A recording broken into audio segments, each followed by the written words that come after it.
আজকের এই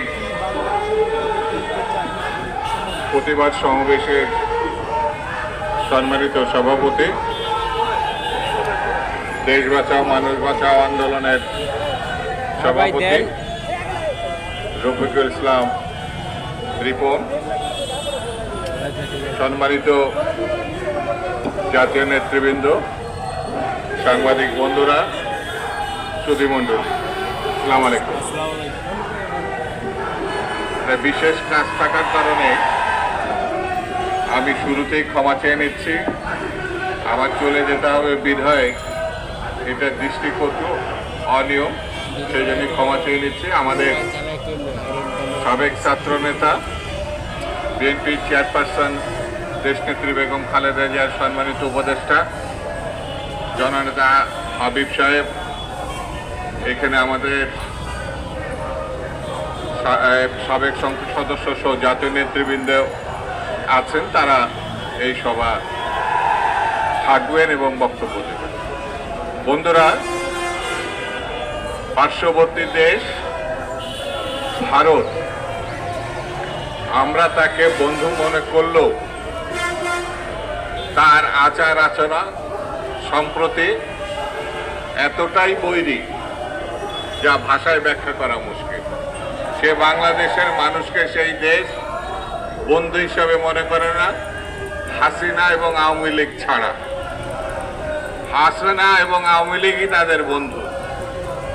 এই হাসিনা ফ্যাসিস্ট, গণহত্যাকারী, লুটেরা এবং জনরোষে জনগণের গণ অভ্যুত্থানে সে পালিয়ে গেছে, যার বিচার চলছে, বিচার হবে, তাকে আশ্রয় দিছে পার্শ্ববর্তী দেশ ভারত।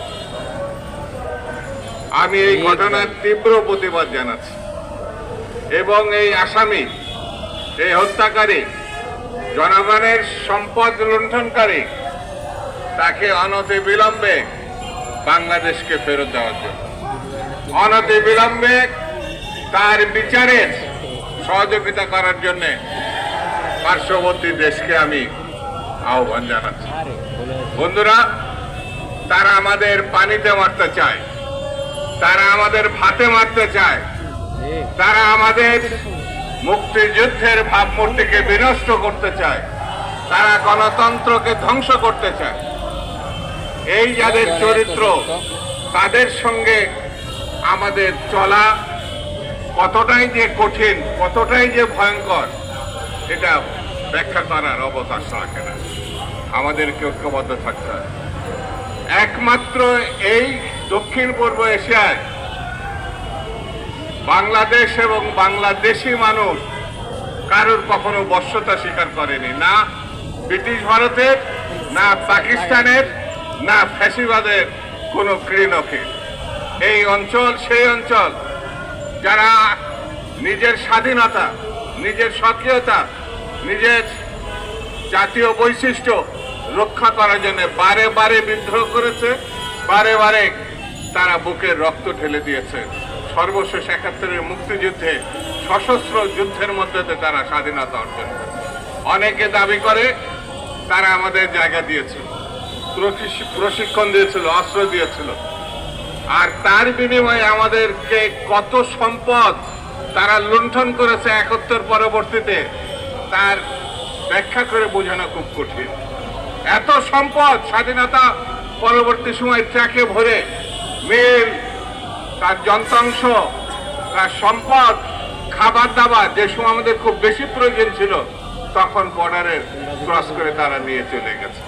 সেই জন্য আমাদেরকে এই দেশ সম্বন্ধে, এই ভূখণ্ড সম্বন্ধে, এই দেখেন গণঅভ্যুত্থানের ১ বছর আগে হওয়ার পরে সারা বিশ্বে তারা প্রচার করেছিল এখানে নাকি হিন্দু সম্প্রদায় নিরাপদ না। হিন্দুরা বারবার বলেছে তারা নিরাপদ, কিন্তু ভারত বারবার প্রচার করার চেষ্টা করেছে সারা বিশ্বে এখানে হিন্দু জনগোষ্ঠীর উপরে নির্যাতন করা হচ্ছে।